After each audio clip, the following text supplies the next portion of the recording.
नमस्कार, मैं डॉक्टर अमिताभ बनर्जी। मैं यूनिवर्सल हेल्थ ऑर्गेनाइजेशन का चेयरपर्सन हूँ और हम एक वॉचडॉग है। हम पब्लिक हेल्थ इश्यूज जो भी जनहित के लिए, जन स्वास्थ्य के लिए जो मुद्दे होते हैं, उसके बारे में हम आप लोगों तक पहुंचाना चाहते हैं अपना मैसेज। और हमारे क्यूआई हमारे मीडिया पार्टनर है, इनके प्लेटफॉर्म से भी हम आपको ये मैसेज दे रहे हैं। और आज का हमारा मुद्दा एक बहुत ही इम्पोर्टेंट मुद्दा है और उसके ऊपर काफ़ी दिनों से पब्लिक भी शायद नज़रअंदाज है और हमारा सरकार भी नज़रअंदाज है, जो कि स्वास्थ्य के लिए काफ़ी हानिकारक है। खाली उन्हीं लोगों के लिए नहीं है जो इसके साथ काम करते हैं, पर हमारे जो कंस्ट्रक्शन में, हमारे बिल्डिंग में और कई जगह हमारे एनवायरनमेंट में इसका जो हानि है, इससे फेफड़े का कैंसर से लेके और भी बीमारियां हो सकती है, ट्यूबरकुलोसिस और दूसरे कैंसर्स भी हो सकते हैं। आज हम बात करेंगे इस एस्बेस्टस का। एस्बेस्टस आपने देखा होगा, आपने ये एस्बेस्टस के छत में इस्तेमाल किए जाते हैं, बिल्डिंग मटेरियल में इस्तेमाल किए जाते हैं, एस्बेस्टस के पाइप्स वगैरह होते हैं, एस्बेस्टस के सीमेंट वगैरह होते हैं। और इससे क्या होता है, इसके कुछ जो एस्बेस्टस क्या होता है, ये खदान होते हैं, ये एस्बेस्टस के खदान होते थे, माइनिंग होते थे। अभी शायद माइनिंग हमारे यहाँ खुदकिस्मती अभी बैन कर दिया है। इसके फाइबर्स होते थे, ये देखिए एस्बेस्टस जब इस्तेमाल करते हैं, जो आप बिल्डिंग में इस्तेमाल करते हैं या एस्बेस्टस कटिंग करते हैं, ये काफी प्रिकॉशन देखिए, ऊपर लिखा है डेंजर, डेंजर एस्बेस्टस। ये डेंजर क्यों लिखा है? क्योंकि इसके जो फाइबर्स होते हैं, ये हवा में इसके छोटे पार्टिकल्स बन जाते हैं और हमारे फेफड़े में चले जाते हैं। और ये देखिए पार्टिकल्स है और फेफड़े में जाके ये करीब 20 साल में, 30 साल में ये लंग कैंसर होते हैं। इसके अलावा टीबी भी हो जाते हैं। ये देखिए एक्सरे में ऐसे लंग टिश्यू डैमेज करते हैं। और कैंसर के पहले ही इसको एक प्रकार से फाइब्रोसिस कहते हैं, लंग्स को सिकुड़ जाता है, स्कार टिश्यू हो जाते हैं लंग्स में और अपना सांस लेने का शक्ति कम हो जाती है और फेलियर हो सकता है, रेस्पिरेटरी फेलियर हो सकता है। और ये एक बार पकड़ ले तो ये ठीक होना असंभव है जब तक आप लंग ट्रांसप्लांट नहीं करें। तो ये एक बहुत ही हानिकारक सब्सटेंस है। इसके फाइबर्स होते हैं, आपने देखे तो इसके ऊपर ये देखिए ये फाइबर्स होते हैं इसके। और ये जो होते हैं, खाली जो लोग इसमें काम करते हैं वो तो खतरे में है ही, वो हैंडल करते हैं बिल्डिंग कंस्ट्रक्शन में। अनऑर्गेनाइज सेक्टर है, ये तो फॉरेन का फोटो है। इसमें जो काम कर रहे हैं पूरे प्रोटेक्टिव गेयर से कर रहे हैं, पर आपने देखे हमारे यहाँ भी लोग काम करते होंगे एस्बेस्टस से, ऐसे ही करते हैं। अनऑर्गेनाइज सेक्टर है और कोई इसका मॉनिटरिंग नहीं होता कि इसका हेल्थ के ऊपर क्या है। तो आज हम ये बात करेंगे कि ये एस्बेस्टस, आपको हम बता दें, WHO ने बोला है कि asbestos is harmful to health. All types of asbestos is harmful to health. Health का खतरा है और कई ऐसे डिक्लेरेशन है और हमारे पार्लियामेंट में भी कई बार रेज हुए हैं। अभी ये पेपर है, इसके ऊपर मैं थोड़ा सा संक्षेप में बताऊंगा। ये कुछ दो लोग ने मुद्दा उठाया है और उन्होंने ये पेपर पब्लिश किया है। पब्लिक हेल्थ एक्शन एक जर्नल है। और इंडियन गवर्नमेंट का जो पोजीशन क्या है on use of asbestos and it's health effect, दुष्प्रभाव क्या क्या होता है हेल्थ इफेक्ट में, हमने मोटे तौर पे आपको बता दिया है। बेसिकली ये हमारा फेफड़े को खराब करता है और फिर कैंसर करता है। और इसमें इन्होंने क्या किए, बहुत अच्छे से इन्होंने 10-20 साल का शोध किया है। 10-20 साल से पार्लियामेंट में कब कब लोगों ने रेस किया है कि आप इंडिया में एस्बेस्टस बैन क्यों नहीं करते। बहुत सारे कंट्री ने एस्बेस्टस को बैन कर दिया है, पर हमारे देश में क्या है कि एक इन्होंने कई 6-7 टाइप के एस्बेस्टस होते हैं। एस्बेस्टस के अलग अलग वैरायटीज होते हैं। तो इसमें एस्बेस्टस के वैरायटी में मैं कुछ नाम बताता हूँ। इसमें दिया है क्रोसीडोलाइट, एंथोफाइलाइट, ऐसे नाम दिए, एमोस्टाइल, टेमोलाइट, ये अलग। बात क्या है कि एक टाइप का एस्बेस्टस होता है जिसको क्राइसोटाइल कहते हैं, CHRYSOTILE, क्राइसोटाइल। तो एक कोई इंटरनेशनल कन्वेंशन है, रॉटरडैम कन्वेंशन में कहीं एक जगह उन्होंने लिखा है एनेक्चर में कि हर टाइप के एस्बेस्टस हार्मफुल होते हैं, पर क्राइसोटाइल का नाम नहीं दिया है, एक्सक्लूड कर दिया है। क्राइसोटाइल हम वो शायद गलती से कर दिया है या जानबूझ के कर दिया, पता नहीं है, पर हमारा इंडियन गवर्नमेंट उसी मुद्दे को लेके बैठा रहता है कि ये क्राइसोटाइल को हार्मफुल नहीं बोला है, बाकी 5 टाइप के या 6 टाइप के दूसरे जो एस्बेस्टस के ये है उससे बीमारी होती है, इसके बारे में नहीं लिखा है। पर ये बात WHO नहीं मानता है। WHO का जो स्टेटमेंट है वो कहता है कि all forms of asbestos cause lung cancer. Her type WHO के हिसाब से क्राइसोटाइल भी सेफ नहीं है, पर एक कोई लेके बैठ गए हैं और पार्लियामेंट में कई बार इसको मुद्दा उठाया गया है। और हमारे पास अभी आज के तारीख में क्या किया है उन्होंने कि अभी हमने जैसे बताया आज अभी भी हमारे यहाँ एस्बेस्टस इस्तेमाल हो रहा है, जबकि बहुत कंट्री ने बैन किया है। Cement pipe, roofing, break lining में इस्तेमाल होता है सीमेंट पाइप वगैरह, और हम इंपोर्ट करते हैं। हमारे यहाँ काफ़ी पब्लिक प्रेशर से हमारा खदान वगैरह बंद कर दिया एस्बेस्टस का 2014 को, शायद 14 को बंद कर दिया है।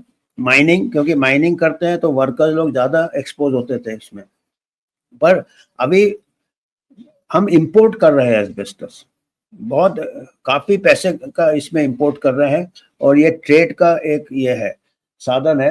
तो एस्बेस्टस अभी हम मेजर इंपोर्ट कहाँ कहाँ से कर रहे हैं? रसिया से कर रहे हैं, कजाकिस्तान से कर रहे हैं, ब्राज़ील से कर रहे हैं, चाइना और कनाडा। इन करीब 5 कंट्री हमको एस्बेस्टस एक्सपोर्ट कर रहे हैं और हम इंपोर्ट कर रहे हैं। तो अभी खदान बंद करने से खाली खदान के जो वर्कर्स थे उनको प्रोटेक्शन है, पर अभी एस्बेस्टस का कॉस्ट इजी है, कन्वीनियंट है, पर हार्मफुल है। हेल्थ को हमारा दुष्प्रभाव है, हमारे स्वास्थ्य के ऊपर दुष्प्रभाव है, और ये वाइडली यूज होता है। आपने देखा होगा आपका रूफिंग में, इसमें बिल्डिंग में फिर एस्बेस्टस सीमेंट के साथ मिलाया जाता है। और ये खाली ऐसे नहीं है कि जो वर्कर्स है वो तो एक्सपोज होता ही है, क्योंकि उसका कटिंग करते ये करते तो उसके फाइबर्स एयर में निकलते हैं और इनहेल होते हैं। इसके अलावा आपके जो बिल्डिंग का रेनोवेशन होता है, बिल्डिंग को डिस्ट्रक्शन होता है, तोड़ा जाता है, उस टाइम पे जो जो एस्बेस्टस के पार्ट्स रहेंगे वो जब टूटेगा तो उसके फाइबर्स भी आते हैं, और जो लोग ऐसे बिल्डिंग में रहते हैं वो भी एक्सपोज हो जाते हैं।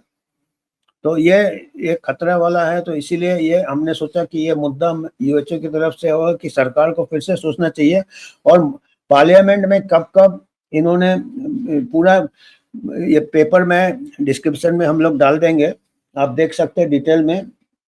कई बार ये मुद्दा उठाया गया है पार्लियामेंट में, और गवर्नमेंट के खुद के पोजीशंस कंट्राडिक्ट करते हैं। एक पोजीशन, एक स्टेटमेंट दूसरे को कंट्राडिक्ट करते हैं, क्योंकि जो सेक्शन 25 माइंस एक्ट है, माइंस एक्ट है जो वो कहता है कि recognises the diseases that can be caused by asbestos. Mines act में दिया हुआ है कि ये बीमारी एस्बेस्टस से होता है, इसमें लंग कैंसर वगैरह दिया हुआ है। एंड इसके बावजूद भी WHO ने भी वार्निंग दिया है कि क्राइसोटाइल भी हार्मफुल है। Some manufacturers continue to claim that it is safe. जो एक एसोसिएशन है, बिल्डर्स एक एसोसिएशन है, association of asbestos cement products New Delhi, एक association of asbestos cement products का है, उनका वेबसाइट है। उन लोग क्लेम करते हैं कि क्राइसोटाइल सेफ है, जबकि WHO के बोलता है कि ये सेफ नहीं है। आप देख रहे हैं कि प्रॉफिट जो जहाँ होता है, जहाँ ट्रेड होता है, जहाँ पैसा होता है, वहाँ पे जो आपका WHO का भी इसको नज़रअंदाज कर रहे हैं। ऐसे में अगर WHO के इससे हमको कुछ चीज़ प्रमोट कर सकते हैं, हम कुछ इंटरवेंशन, तो हम WHO का हमेशा ये बताते हैं। पर जब WHO कह रहा है कि ये हानिकारक है, फिर भी जो बिल्डर्स एसोसिएशन है और पार्लियामेंट में भी इसको कई बार डिफेंड किया गया है कि क्राइसोटाइल हम इस्तेमाल कर सकते हैं अगर सही तरीके। तो ये एक फिक्र वाली बात है। और दूसरे देशों में जो शोध आए हैं उसमें दिया है कि अगर कितना भी आप सावधानी करें, एस्बेस्टस से जो नुकसान है वो उसको आप हटा नहीं सकते। माने सेफ हैंडलिंग हो ही नहीं सकता, ये इतना खतरनाक है। पर दूसरे कंट्रीज के रिसर्च है, हमारे कंट्री के भी रिसर्च हम बताएंगे, जो पार्लियामेंट में कई बार सवाल पूछे, इसमें पूरे डिटेल दिए हैं, इसमें पूरा पब्लिक डोमेन में है ये। आप लोग चेक कर सकते हैं, इसका मैं लिंक दे दूंगा। इन्होंने जो जो स्टडीज और जो जो पार्लियामेंट में क्वेश्चन आंसर सेशन हुए उसके बारे में इन्होंने पूरे इसमें विस्तार से बताए हुए हैं। मैं खाली बड़े बड़े मोटे मोटे मुद्दे बता रहा हूँ। अच्छा, 2009 को केरला ने एस्बेस्टस को स्कूल में कंस्ट्रक्शन से बैन कर दिया। कोई ह्यूमन राइट्स, ये जो ये स्कूल में देखे होंगे पुराने बिल्डिंग में, ऐसे गैराज में या स्कूल के कंस्ट्रक्शन में, तो बच्चे लोगों को जिसमें हानि ना हो। उसके बाद मजेदार बात बहुत यह है कि कैलकाटा हाई कोर्ट ने उसी टाइम ये कोर्ट कॉम्प्लेक्स में एस्बेस्टस का इस्तेमाल बैन कर दिया। अभी कोर्ट भी देखो, अभी अगर हाई कोर्ट में, कैलकाटा हाई कोर्ट में बैन कर दिया है तो फिर भाई बाकी जनता को भी तो बचाओ ना आप इसके हैजार्ड से। उन्होंने अपने कोर्ट में बंद कर दिया। मतलब रियलाइज कर रहे हैं लोग, समझ रहे हैं कि इसमें पर जो स्ट्रॉन्ग लॉबीज है वो एस्बेस्टस को रोक नहीं पा रहा है हमारे देश में। और देखिए, एक सवाल पूछा था, एक और study Indian physician parliament study published by Indian physician, हमारे इंडियन फिजिशियन ने पब्लिश किया, और स्टडी में बताया कि एस्बेस्टस, हर टाइप का एस्बेस्टस किसी भी हालत में आप इस्तेमाल करोगे उसमें कैंसर हो सकता है। हमारा इंडियन स्टडी भी बोलता है। तो उसमें क्या किया, द गवर्नमेंट ने क्या कर दिया, गवर्नमेंट ने उसको टुकरा दिया उस स्टडी को, और कहा कि Indian Council of Medical Research, New Delhi, had found that there was no convincing evidence consume asbestos. Indian government ने आईसीएमआर का स्टडी कोट किया। उन्होंने कहा कि आईसीएमआर को कोई इसमें दुष्प्रभाव नहीं मिला एस्बेस्टस का। अब आईसीएमआर हमेशा, आईसीएमआर हर चीज को क्लीन चिट देता है, वैक्सीन को भी क्लीन चिट दे दिया, एस्बेस्टस को भी क्लीन चिट दे दिया। हाँ, क्या है आईसीएमआर का थोड़ा शक होता हमको आईसीएमआर में, क्योंकि देखिए हमारे दूसरे शोधकर्ता बोल रहे हैं, डब्ल्यूएचओ बोल रहा है, आईसीएमआर बोलता है कि इसमें कोई, इंडियन गवर्नमेंट ने आईसीएमआर स्टडी कोट किया। हमेशा इंडियन गवर्नमेंट के सपोर्ट में आईसीएमआर आता है, क्योंकि आईसीएमआर भी गवर्नमेंट बॉडी है, और आजकल तो प्राइवेट पार्टनरशिप भी काफी किया आईसीएमआर ने। 2009 को ह्यूमन राइट्स कमीशन, मैंने बताया, केरला में आपत्ति किया तो स्कूल से बंद कर दिया। और एनवायरमेंटल, और in India the ministry of chemicals and fertilizers commission the study of health hazard. फिर एक जो मिनिस्ट्री ऑफ केमिकल्स ने एक स्टडी किया और उसमें बताया कि evaluated the report and concluded there was no indication of any significant. So एक मिनिस्ट्री ऑफ केमिकल ने खुद का एक स्टडी किया और बोला कि इसमें कोई हमारा हैजार्ड नहीं है। आप एक चीज देख रहे हो, गवर्नमेंट जब कोई डिफेंड करता है, अपना स्टडी करता है, और अपना स्टडी हमेशा क्लियर रहता है, चाहे वो आईसीएमआर हो या चाहे वो गवर्नमेंट का स्पॉन्सर्ड स्टडी हो। और जब इंडिपेंडेंट दूसरे कंट्रीज में हो रहा है, डब्ल्यूएचओ कह रहा है और इंडियन फिजिशियन ने भी कहा कि हानि है, और माइंस एक्ट बोलता है कि इसके जो बीमारी है उसको नोटिफाइबल है, उसके बावजूद भी ये लीपापोती कैसे होता है? बिकॉज ऑफ कमर्शियल इंटरेस्ट, क्योंकि इतना इंपोर्ट हो रहा है, $1 बिलियन इंडस्ट्री है एस्बेस्टस, और बिल्डर लॉबी भी काफी स्ट्रांग रहता है। 2017 को एनवायरमेंटल मिनिस्टर को क्वेश्चन किया पार्लियामेंट में कि क्या आप एस्बेस्टस को बैन करने का सोच रहे हैं? तो जिसमें कि ऑक्यूपेशनल डेथ, पूरे दुनिया में रिपोर्ट्स आ रहे हैं, डेथ हो रहे हैं, तो गवर्नमेंट ने बोला कि हम जो प्रोसेस इस्तेमाल करते हैं, एक तो गवर्नमेंट कहता है कि क्राइसोटाइल सेफ है, जबकि डब्ल्यूएचओ कहता है कि सेफ नहीं है। तो वो कहते हैं कि हम वेट प्रोसेस इस्तेमाल करते हैं, हम जब उसको काटा पीटी करते हैं या उसको ये करते हैं तो गीले इसमें करते हैं, जिससे कि वो हवा में फाइबर नहीं जाए। ये देखिए अभी यहाँ कहीं दिख रहा है वेट, पता नहीं कैसे वेट करते हैं, ऐसे ही पानी का कमी है चारों तरफ। तो उन्होंने मतलब ऐसा जवाब दे देते हैं कि वेट करते हैं, और ऐसे भी कोई शोध भी नहीं है। और लंग डिजीज, अच्छा दूसरा, फिर 2008 को एक सेंट्रल पोल्यूशन बोर्ड ने एक स्टडी किया, human health risk asbestos based, which confirm that all types of asbestos cause human mortality and morbidity. देखिए सेंट्रल पोल्यूशन बोर्ड ने एक स्टडी किया 2008 में, उसने पाया कि हर टाइप का एस्बेस्टस कैंसर करता है और नुकसान करता है। मैं बता रहा ना, गवर्नमेंट स्टडीज उसको क्लियर कर रहा है और इंडिपेंडेंट स्टडीज, अलग अलग बॉडीज के स्टडीज वो बता रहे हैं। तो ये अभी there may be instances of incomplete recording of all types of asbestos mobility वगैरह।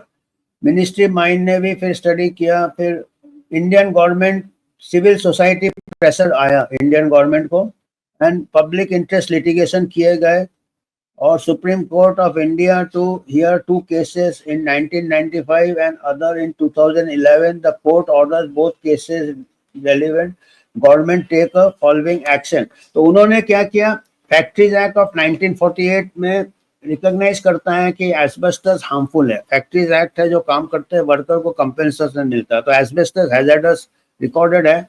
वही मैं कह रहा कि गवर्नमेंट इसमें डॉक्यूमेंट्स में कई जगह एक दूसरे को कंट्राडिक्ट करता। माइंस एक्ट, फैक्ट्रीज एक्ट बोलता है कि एस्बेस्टस से कैंसर हो रहा है, और ये स्टडीज से बता रहे हैं कि ये क्राइसोटाइल हम इस्तेमाल कर सकते हैं, वेट प्रोसेस इस्तेमाल कर सकते हैं। और 2017 को regarding white asbestos increasing regulation of put to limit to the, तो 2017 को एक रेगुलेशन निकाला कि एयर का जो कॉन्सेंट्रेशन है वो लिमिट के अंदर होना चाहिए। माइनिंग और माइनिंग को बैन कर दिया 2017 को। मैंने बताया ना, माइनिंग बैन कर दिया, खदान बंद कर दिया अभी एस्बेस्टस के, पर इंपोर्ट हो रहे हैं। 2013 को Indian business bureau of mines ने क्वेश्चन, और उन्होंने study of pollution level in asbestos mine and processing plants in Rajasthan. फिर इंडियन स्कूल ऑफ माइंस ने एक स्टडी किया जहाँ पे करीब 50 करीब फैक्ट्रीज उन्होंने निरीक्षण किया। 50 एस्बेस्टस इंडस्ट्री, 50 इंडस्ट्री में गए, 50 फैक्ट्रीज में गए, और 2603 वर्कर में सर्वे किया, और उनमें से बोला खाली 10 ही को पाए गए कि इनमें एस्बेस्टस रिलेटेड दुष्प्रभाव है कुछ, और उनमें से 50 में से 15 ऐसे फैक्ट्रीज थे जहाँ पे सेफ प्रोसीजर इस्तेमाल नहीं कर रहे थे। जो भी सेफ है वेट प्रोसेस ये प्रेस, तो 50 में से 15 बड़े हैजार्डस थे। तो और ये स्टडी में लिमिटेशंस थे, और पर ये बता रहे थे कि there appears to be no record और presented parliament as a response to questions regarding whether research had been carried out harmful effects of asbestos on human health. The study also found that the level of asbestos in 35 were within limits. तो उन्होंने बोला 35 industry में limit के अंदर है asbestos, कोई खतरा नहीं है, और 10 ज़्यादा कोई नुकसान नहीं है, क्योंकि ये खाली जल्दी से कोई स्टडी किया बताने के लिए कि भाई खाली 10 ही लोगों को इफेक्ट है, वो रिलेटेड नहीं है, कोइंसिडेंटल है, जो भी है ऐसे निकाल देते हैं। पर ये जो होते हैं, आप लोगों को मालूम होगा कैंसर होने में 10 साल 20 साल लगता है। एस्बेस्टस इंडस्ट्री में आज हम काम कर रहे हैं, 5 साल 10 साल काम कर रहे हैं, हम रिटायर हो जाएंगे, 10 साल बाद हमको कैंसर होगा, तो वो कोरिलेट नहीं होता है। इसलिए और पूरे वर्ल्ड में जब स्टडीज है, हमारे पूरे वर्ल्ड में जब स्टडीज है कि इससे हानिकारक होता है, कैंसर होता है, तो इसके जगह हम यूएचओ की तरफ से यही सुझाव देंगे कि इसका अल्टरनेटिव ये ढूंढना चाहिए, इंजीनियरिंग रिसर्च करना चाहिए। ऐसा तो नहीं है बाकी कंट्रीज ने एस्बेस्टस का इस्तेमाल बंद कर दिया है, बाकी कंट्री ने एस्बेस्टस का ये बंद कर दिया है, तो हम भी कर सकते हैं और इसका सब्स्टिट्यूट ढूंढ सकते हैं। एस्बेस्टस के दूसरा मटेरियल, आजकल कितना सिंथेटिक मटेरियल आ रहे हैं, इसका आप इस्तेमाल कर सकते हैं, पहली बात है। और जब तक आप लोग पूछेंगे नहीं, आपके घरों में एस्बेस्टस होगा, आप लोग पूछेंगे नहीं, आप लोग बताएंगे नहीं मुद्दा है, क्योंकि ये इमीडिएटली दुष्प्रभाव नहीं होता। आप एक्सपोज हो रहे हैं, जाके 10 साल 20 साल बाद कैंसर वगैरह होगा, कोरिलेशन नहीं होता है। तो यही मुद्दा आज हमको देना था, इसका हम लिंक दे देंगे। तो आज हमारा यही था कि इसके जो ये है हमारा एस्बेस्टस के बारे में, ये एक पब्लिक हेल्थ प्रॉब्लम है और जिसके बारे में आम जनता को भी शायद नहीं मालूम, उनको भी, और हमारे प्रतिनिधि वाले और पार्लियामेंट में बीच बीच में रेज होता है। तो मुद्दे को थोड़ा अलाइव रखना है, आप लोग सवाल करें, अपने प्रतिनिधि से पूछें और इसको करें। आज के लिए इतना ही है। अगर आपको कोई योगदान करना है तो हम एक लिंक दे देंगे, यूएचओ में आप डोनेशन दे सकते हैं अपने मर्जी से। हमारा एक वॉलंटरी एजेंसी है, रजिस्टर्ड है। और आज के लिए इतना ही, धन्यवाद।